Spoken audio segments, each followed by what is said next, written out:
The Oklahoma bombing was a tragedy that harshly impacted Oklahoma citizens and reveals the effects violence has on communities. On April 19, 1995, a bomb was detonated at the Alfred P. Murrah Federal Building at 9:02 a.m. Timothy McVeigh, the suspect, was arrested over an hour later near Billings, Oklahoma. McVeigh was a veteran and deemed a misguided revolutionary. He had conspiracies against the government and targeted the Murrah Building because it was full of U.S. government workers and 14 federal agencies. McVeigh believed the 76 men, women, and children died because of the federal officers in Waco, Texas. McVeigh saw this as a declaration of war against the citizens of the United States and brought it upon himself to begin what he called a new American Revolution. Throughout the rest of 1995 and into August of 1996, McVeigh was finally sentenced to death, convicted on 11 counts. And although this tragedy struck more than 20 years ago, those who were around remember that day and are still haunted by that memory.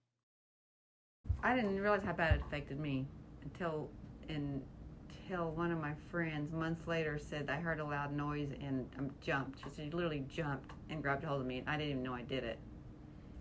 Car alarms freaked me out for a really long time because when we came out of the building, there were cars sitting around everywhere smoking, and there was 9 million car alarms going off, but they were all muffled because they were smashed.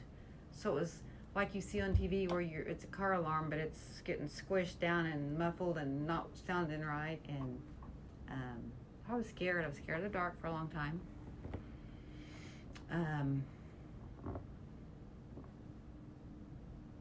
I didn't want to come downtown for a long time. I was afraid to come down here because we had to change. The explosion was a 3.2 on the Richter scale, similar to an earthquake. Loud noises make me jump pretty much forever. And if I saw an explosion on TV or saw fire on TV, it would freak me out, and I'd have to leave the room. Across the street from it. So he saw in the reflection of the window adjacent to it the fireball. He crawled under his desk. I was walking down the hall, so I didn't see anything. And I know when we walked outside,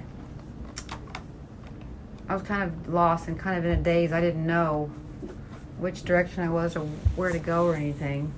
My husband was a police officer. He worked nights, so he was home in bed, and people started calling him because they knew I worked down here. So he came down here and was just asking around, and finally somebody said, yeah, I told him which hospital they took me to. So he came over there to get me. Well,